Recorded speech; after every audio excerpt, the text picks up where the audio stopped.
Hello and welcome to Brian Moore's Full Contact with the Telegraph. England kicked off their Autumn Nations Series campaign with a routine win over Tonga on Saturday afternoon, if you can call 11 tries a routine win. There are tougher tests awaiting though, but it was an encouraging start. Marcus Smith was deemed only fit enough to start from the bench, but he made a serious impression during the 28 minutes he was on the field. The Harlequins star was greeted with a huge reception from the home crowd, and he didn't disappoint. We'll be assessing Smith's impact off the bench, what role he could play going forward for England, alongside returning skipper Owen Farrell, who was rejoined the squad following a false positive COVID test. Elsewhere, we will recap on the thrilling weekend of games around Europe. Scotland produced a fine display to see off Australia at Midfield. South Africa bludgeoned their way to victory over Wales in a rain-soaked Cardiff, and Ireland running 9 tries in their win over Japan in Dublin. England's women produced another impressive performance on Sunday, beating the World Cup rivals New Zealand once again. The Red Roses followed up their emphatic win last week with a record-breaking win over the Black Ferns and have now cemented themselves as the world's best side ahead of the World Cup next year. Despite his side's dominance, the head coach Simon Middleton said they need to be better if they want to win next year's World Cup. We'll be speaking to him about what exactly his side can improve on and how he intends to keep them grounded before next year's competition. We'll also be looking ahead to a full round of games this weekend, and we'll be answering your questions as always.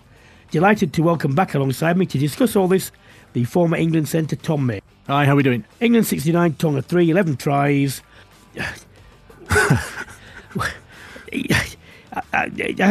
did use the word routine. In a sense it was, but I'm sure the side will say, well, what more do you expect us to do?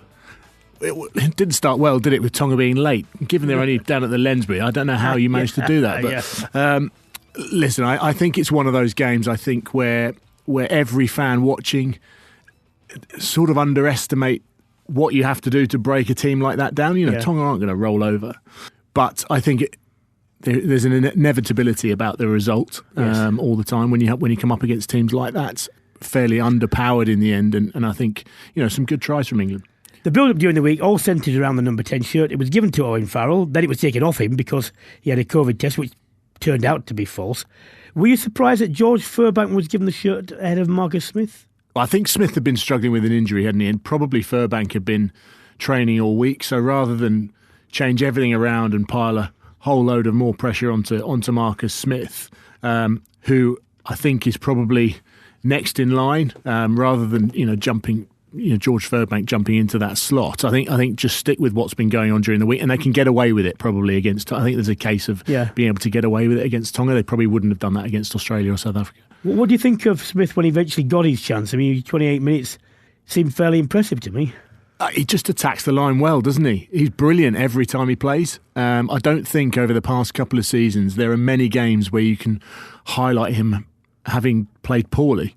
I've seen games at Quins when Quins have struggled in general, when they've not been on the front foot, and like all players, with slow ball, it's been much more difficult for him to play the game he wants. But in this sort of game, then yes, I mean, what do you think he offers when he comes on that Furbank doesn't? I think his first intent is to look up and try and see where space is. Yeah, I don't think it's a. He doesn't play the game in the manner of playing chess. He looks to try and attack, find weaknesses, and be aggressive in inverted commas about the way his team plays. Yeah. And I think you can see that in the way that he's performed for Quins. And I think that, the difference he made, he just attacks the line with space. He's sort of skipping about in the air. Defenders don't quite know where he's going to appear or going to put the ball. And I think that's a huge advantage to the teams he plays for. Well, Charlie Morgan wrote in the Telegraph. We're going to hear more from Charlie over the coming weeks about his analysis of England and various aspects of their play. He said that Smith was almost Finn Russell-esque in the way that he looks to attack cold, quick tap penalties and so on. Now, that undoubtedly gives England first of all, when you've got a direct running threat from 10, that helps fix certain defenders, doesn't it? Before you start playing options inside and out. And what's always been impressive for me, like Finn Russell, is not just what Smith and Russell do themselves, it's how they bring other players into the game. Yeah, it's an understanding of how they fix defenders, isn't it? And if they attack an inside shoulder of a 10 or a 12, the knock-on effect of that for other players in attack. And I think that level of detail to their game, I think really opens up space. Some of the clips that I saw on social media from the game between Scotland and Australia with Finn Russell ball in hand, some of those skills are out of this world. And to be able to pull them off at that intensity and leave the ball in space for other players in a game where we're always talking about there being less and less space, I think it's crucial. I mean, the thing about Owen Farrell's return, in some ways, Henry Slade, his man of the match performance, makes Smith's inclusion even less likely, which sounds a bit obtuse, but let me explain. If we accept that Manu Tuolangi will always play under Jones, and he will do, and there are good reasons for him to do that, and Owen Farrell is his captain, then as long as Henry Slade is playing man of the match performances, that leaves no room for Smith to start. And the one difficult thing to say is that with Owen Farrell not as a starter, all England's options in the backs open up massively. And I will not make a call for Owen Farrell, to be sidelined or whatever. But I do think for this series of games alone, given the proximity for the World Cup, and that this is probably the last chance they've got a free hit at experimenting, I would like to see Farrell not starting and a different combination just to see where we are. And I don't see why Jones wouldn't want to see that. And that is different from bringing them on later, when there will either be a fair wind and they're on the front foot and they're winning well, which makes it easier, or it'll be more difficult because they're struggling. I'd just like to see when it's neutral and we start from scratch from the kickoff. Yeah, I think there's an element whereby, we've got 2 games left. Hopefully they'll all stay fit and COVID-free. I mean, the interesting bit is who would you prefer to have on your replacements bench? Down the bottom of that list of 4, Smith, Manu, Slade, and Farrell. You wouldn't have Farrell just because he's not really going to change a game in any aspect in comparison to the other 3. Yeah. The thought of bringing Manu Tuolangi on at 60 minutes as a midfielder, as a former midfielder, makes my stomach churn. But well, that's a good thing, isn't it? It's a good thing. That's what you want the opposition to do, isn't exactly. It? How do you think they will line up at 10, 12, 13 this week? I'd love to see them go with Marcus Smith, with Manu and Slade, just to see what it's like. I'm in agreement with you here in that we need to know what England are capable of when you remove Owen Farrell out of that mix. There's no doubt that there is a huge requirement for him, and he's got a massive role to play for England. But he's not going to be there all the time. And this weekend has proved that point. I'd love for them to go with that 3. Well, that's less likely from when you hear Eddie Jones warning Smith not to get carried away with his fame, citing Emma Raducanu as someone letting the fame affect their performance. Well, first of all, I mean, these are completely different things. One is a team sport, and one is a sport on which only one person can win a tournament, and she's 18. Well, one of the things he highlighted as well, I think, was done before the US Open. Yes. Which has sort of slightly unpicked his argument, but yeah. I don't understand. I mean, of all the people, the people I know at Quins and know well, none of them say that Smith is full of himself. I haven't seen him on social media. I haven't seen him, out in nightclubs. I haven't seen him in fashion shoots. I haven't seen him doing this, that, and the other. I haven't even seen him fashioning his own try celebration, like the Ashton. No, I haven't seen anything that would warrant that sort of put down. I've hosted a couple of events during the past couple of years, and he's been very humble on those events. A very down to earth young lad. Clearly got a fair bit about him, as you'd expect from someone that young. But I think it's an interesting tactic from Eddie. I mean, Eddie is not without. He does this. I know he does this. Directed to challenge players, and if I were advising Smith, not that he needs advice, but I think he's just to say, right, just keep your head down, keep going the way you're going, keep playing well. That's the best answer. You can't win a war of words. There's no point in getting involved in that. So just keep playing the way you do. And actually, the pressure will build, because people see this and they think, well, people like me, I think I'm a reasonable, judge. I think I'm a reasonable person in this respect. When you see things, you have to think, I'm not sure that's fair. Not when there's no reason. No.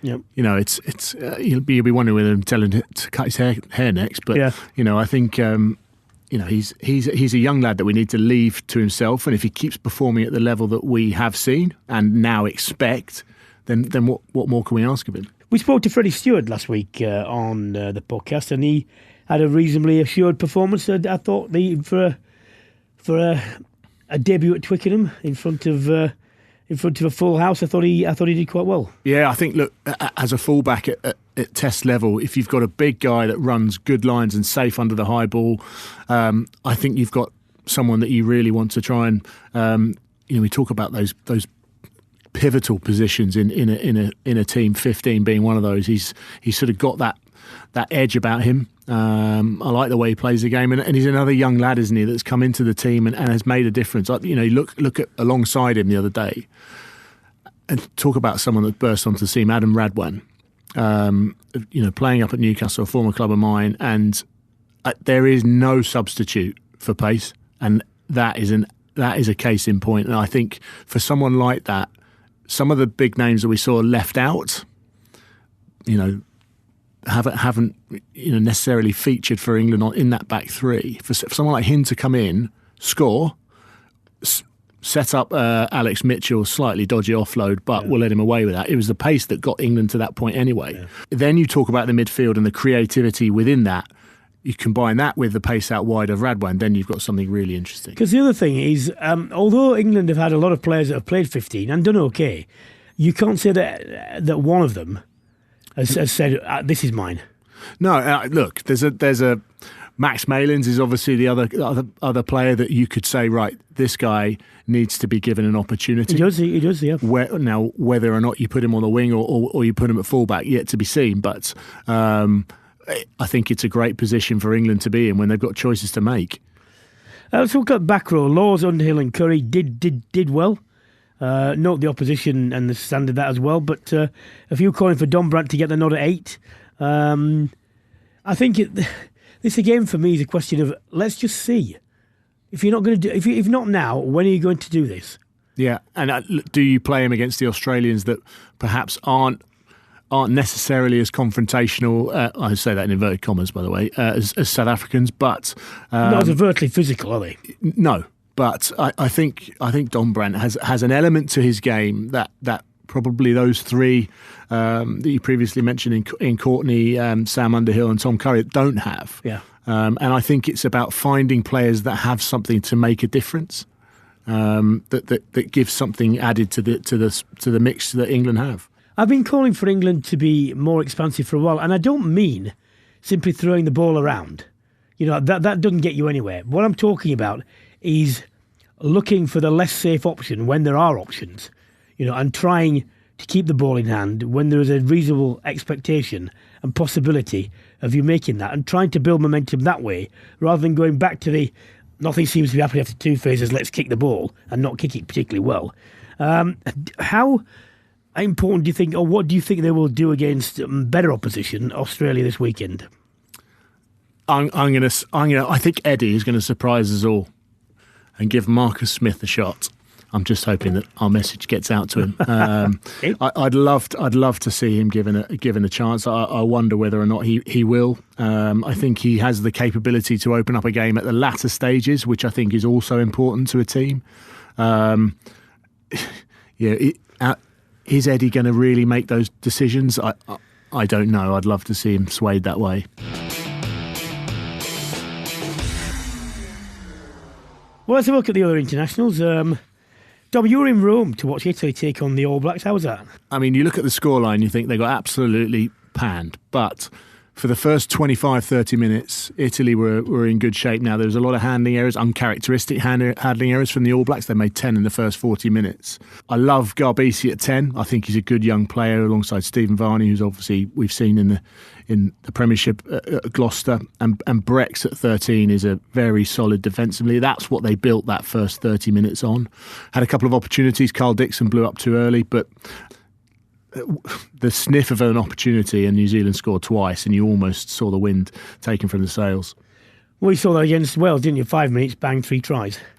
and that's what they do. Well, they've had a trip to Dublin, Ireland, thumped Japan. Ireland at home, you can never discount them. Do you make them evens, or do you make the All Blacks slight favourites, or what? Well, I think when you see the capability of the All Blacks, when they made so many changes, largely the team that took on the US in Chicago, Washington the week before, when all of those guys come back in, it's a slightly different proposition, isn't it, from the All Blacks? I think it'll be very tough for Ireland this weekend.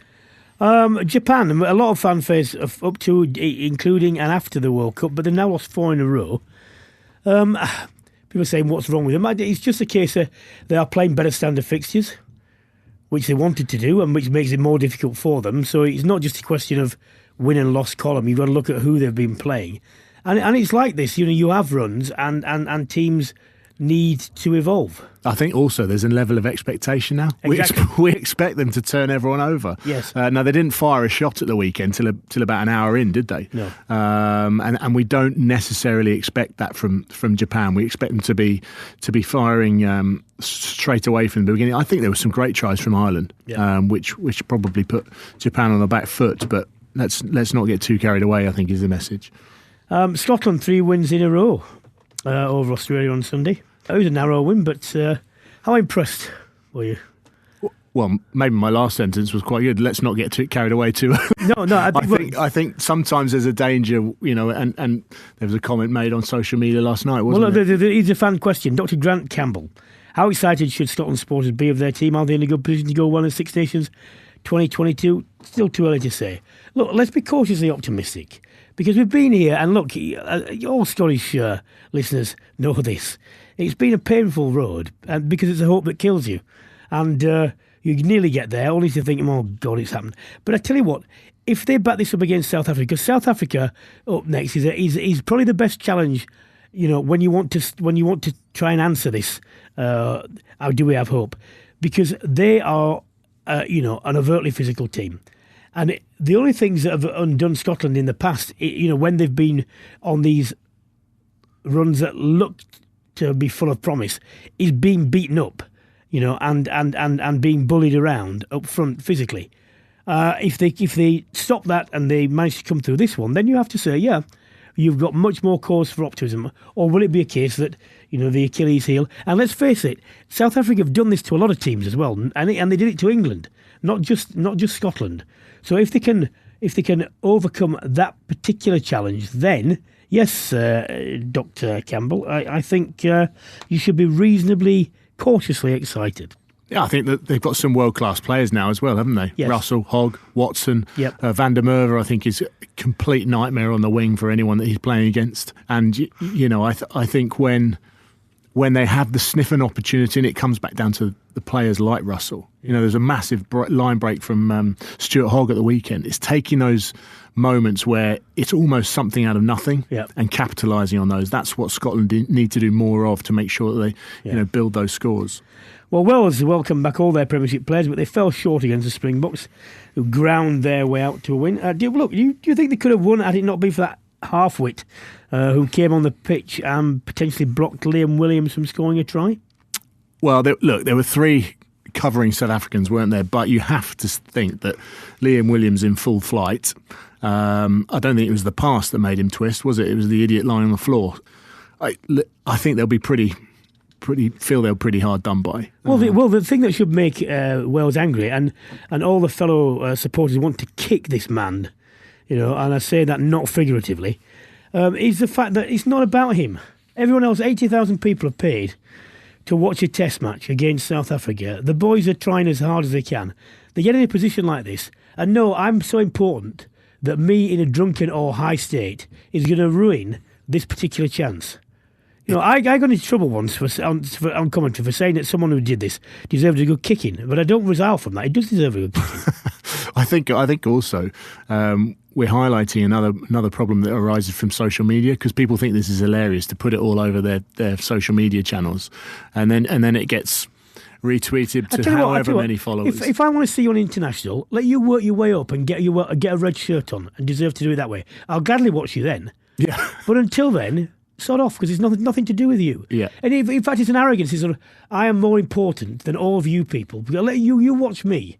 I haven't done anything to deserve this, but I'm so arrogant or stupid that I believe I should be the centre of attention. Well, no, you shouldn't be. Well, he was drenched by some a fair few of those Welsh supporters passing on their well-earned points onto his head, so and deservedly so.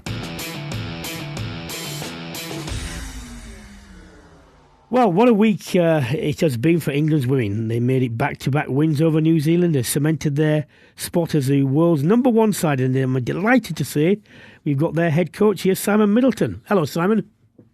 How you doing, Brian? All right. A big smile. There's no reason why you shouldn't have a big smile. 2 thumping wins. I hesitate to say it's better than you could have imagined, but I think what are you particularly pleased about? I think our forward play was pretty exceptional. It was well documented that we lost our way a little bit over the Six Nations last year. We weren't quite where we needed to be, and I think to bring that back into line with the expectations we have was great. And but also some of the leadership stuff and some of the play around the halfbacks was great for us. With two great scrum half performances, and then 2 great halfback performances from Zoe Harrison. So plenty of positives. Well, to accommodate the loss of Emily Scarrett, both her points scoring from boot and hand, and her leadership, and almost seamless, that must have been a big fillip as well. Yeah, massive. She's been a work in progress for a while, Zoe, and she works really hard at her game, particularly a kicking game. She's got a fantastic kicking game. But that bit about the leading the team and the responsibility that comes with it. And I spoke to her a while ago about how she leads the team at Sarries, who notwithstanding last year have been champions for 2 years, and said you need to think of it that way. You're in the same seat. And we just wanted to see more than that. And she's done that fantastically well for the first 2 games. Yeah. Simon, on paper, it's been a perfect set of results. But I know probably in the back of your mind there are areas that you're looking to focus on to ensure that you come away with a World Cup success. Perhaps you could give us a bit of an insight to those areas that you're looking to build upon. Yeah, I think you're always looking to build on all the detail of everything, and our set piece was huge in terms of the step forward we made. But there'll be lots of things in there as well. I think probably the thing that my initial reflections on yesterday's game was just we need to be a little bit more expansive when our opportunities arise. I thought we got a little bit too dependent on the forwards yesterday, but they were in the ascendancy, and we wanted to capitalise on that. But with the opportunities to identify and run, and I'd like to see us run the ball a little bit more. I think when we look back in detail, we'll see lots of chances that we could have played the ball into space, because we want to play an expansive game as well. We want to be entertaining. There was a great crowd in yesterday, and I thought we could have entertained them a little bit more, particularly once the game was sort of sealed, and we knew we had that line out in particular to fall back on if we needed. So I would like to see the backs getting a little bit more confidence from shifting the ball and getting into space a little bit. And also, the New Zealanders showed what a threat they are, particularly across their back line. When they attack you, we have to be better defensively. We have to be stronger.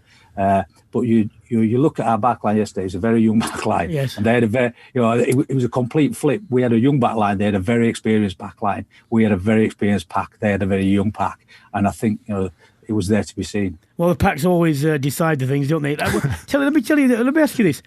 Holly Aitchison pitches a debut in that difficult Channel 13, which is a notoriously problematic defensively channel. What made you take that gamble? Because a lot of people, including me, were thinking, I'm not sure I would have gone down this route. But you did, and it paid off. So why did you take that? What made you decide that? Well, I think Ollie's a really good footballer, full stop. And probably the positions where she excels, i.e. 12, 10, we've sort of got those covered now, which is a great position to be in, because they've obviously been positioned we've been trying to develop for a while. And we wanted to get her into the team, and we wanted to give her an opportunity to play. And what she's proved outstandingly well in training when she's come in is her capacity to read the ball in defence. And some of her defensive reads have been absolutely brilliant. And, you can stop yourself being steamrolled by bigger players if you're good at reading the play. And I thought both our wingers as well have been absolutely exceptional in their defence over the last couple of games. But Ollie in particular was, we know she's got a good running threat. She's a very good organiser. She's got a good kicking game, and that was a bit about how will she go defensively. And she was so smart in defence. And you want to see, don't you? You want to take chances. You want to see what the young ones have got, and she stepped right up. Next up, Canada, third ranked side. Where do you think they will pose a threat to you? Oh, well, I've had a quick look at them because they played USA over the last week, and they look very organised. They don't offer you as much in defence as New Zealand offer you. Their set piece looks stronger, to be fair. Deeks has had a quick look at them, and he was, they're going to challenge us. They'll bring a little bit there. So physically, they'll be in good shape, particularly the fact that they've had a couple of hit-outs now, because they're always very physical, very athletic. And so, they've got a good carrying game, but they look like they'll be difficult to break down defensively. So I think, we'll have to work a little bit harder for our space on the weekend. You've now got yourself to number one in the world, that holy grail position. How do you make sure that you, I guess, don't peak too early before the World Cup? How hard is it to maintain that momentum? Yeah, that is the holy grail, isn't it? That one, not peaking too early, which I think we definitely did last time round. Well, obviously we've got a Six Nations to go before then. There's lots of club rugby to be played as well. And then we've got a summer where we can prep the side, and we'll have the side pretty much for 8 weeks solid.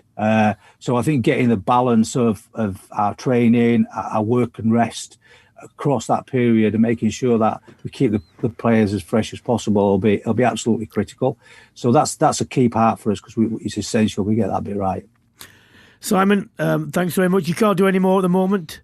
Keep doing it. Congratulations to you. Give our congratulations to the girls as well. Thank you, mate. I will indeed. Cheers, Brian. Cheers, guys.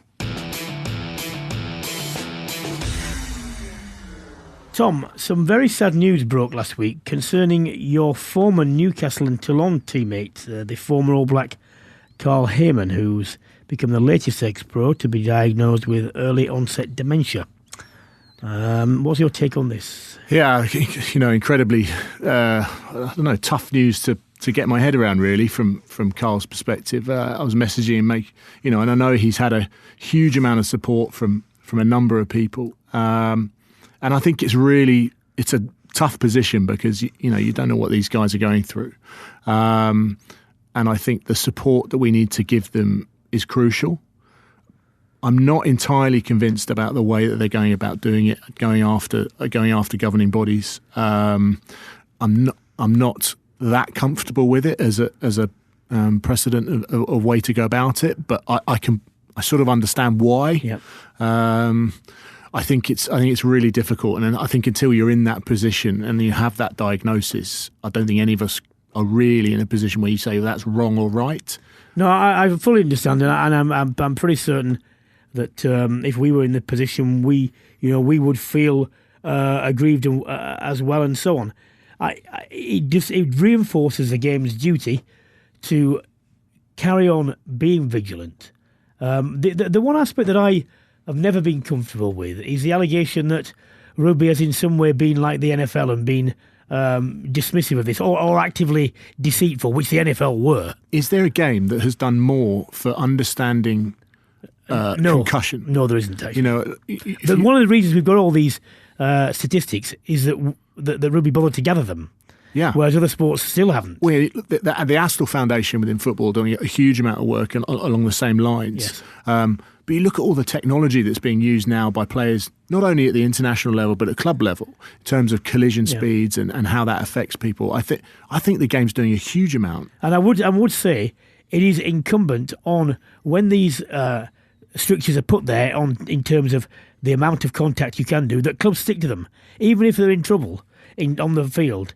This is the more important thing. You must take best practice, because I tell you what, if you don't, we will get to a situation where the courts will intervene, and then it will be very different. Yeah, I 100% agree. I think it's a difficult position for anyone that hasn't had that to comment. But within that, I just add. Sorry, within that, I would add, let's make sure funds are available for these people who are unfortunate. And when we need to support them. And Yes. I think that's what everyone has agreed on. Yes. It's just the manner in which we go about this. Yeah.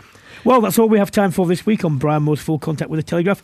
A huge thank you to my co-host Tom May and to my guest Simon Middleton for joining me.